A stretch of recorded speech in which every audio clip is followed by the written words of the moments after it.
Hi, so in this video we're going to continue with our data formatting tabs that are available, and we're going to focus on this section of Excel in the tabs, right? So what does all this mean, and how do we really look at alignments as we look at the data, right?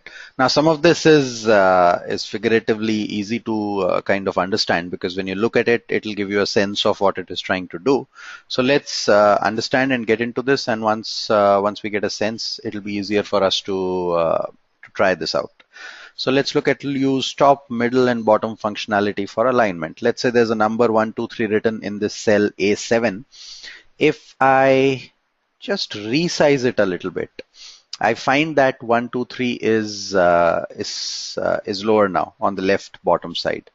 I may want it here, I may want it here, I may want it here, here, here, or I may want it right at the center of this particular cell. Depending on where I want it, I could choose to align it, right? So the the bottom three alignment pieces that you see in this formatting tab on the top, one is left align, one is center align. So when I click it, it starts becoming justified on the center. And then we have a right align, in which case if I click it, it goes and gets aligned on the right side. The top three, as it would suggest, are looking for vertical alignment, right? So in terms of vertical alignment, the first one is top, the second one is middle, and the third one is bottom. So I can use any of these combinations. So for example, I use top and I use left, the cell goes to the top left. I use top and I use right, it comes here. I use top and I use center. 1, 2, 3 comes right in the middle on the top part of the cell. If I use middle, it exactly comes into the center of the cell.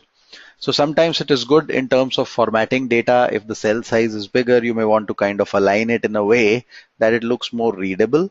It looks more aesthetic to the entire worksheet that you're trying to create, right? So that's what you do with alignment as such, top and bottom. Remember, the top three are for vertical alignment, and the next three are for horizontal alignment within the cell, right? Then we have something called as use indentation. Now, let's say I want the cell, let's increase the size of this cell a little bit. And let's say I want this A, B, C, D, E to not start on the left, but start slightly ahead from the left. So I can add an indent here. So these two, right at the bottom of this AB that is written here, are used to kind of increase indentations, right? If I put this as right aligned, let's say, and then put in the number. So this is left aligned at this point of time, right at the left side. I can keep increasing the indent and move it slightly on the right side. Sometimes it might be necessary. For example, you are putting headers in a particular cell. It might make more sense to kind of put these indentations somewhere, right? I can move it back to the left side. It's like the tab key on the word processor that you find. When you press tab, the text automatically moves a little bit on the right side. That's what we are trying to do here with this indent key. Can we use angular movements? Can the text be at an angle or a certain direction? Now, as it would seem, this particular tab here, because you see AB with an arrow in a diagonal fashion, you can change the orientation of the text. So I can angle it counterclockwise, I can angle it clockwise. You can put text vertically, right? So suppose you are creating a table on which the header is on the left hand side. You may want to create the text vertically top to bottom. You can create the text in this fashion, which is vertical, but it's kind of at a 90-degree angle. And you can put the text on this as well. So text can be at an angle depending on what your need is, and that's what your angle of clockwise versus counterclockwise would be. And that's where this alignment or the text can be at angle could be used. This is the angular movement of text that can come in. Now, sometimes this entire line extends dramatically. So remember, we saw that I can double click it and it automatically arranges itself to the line.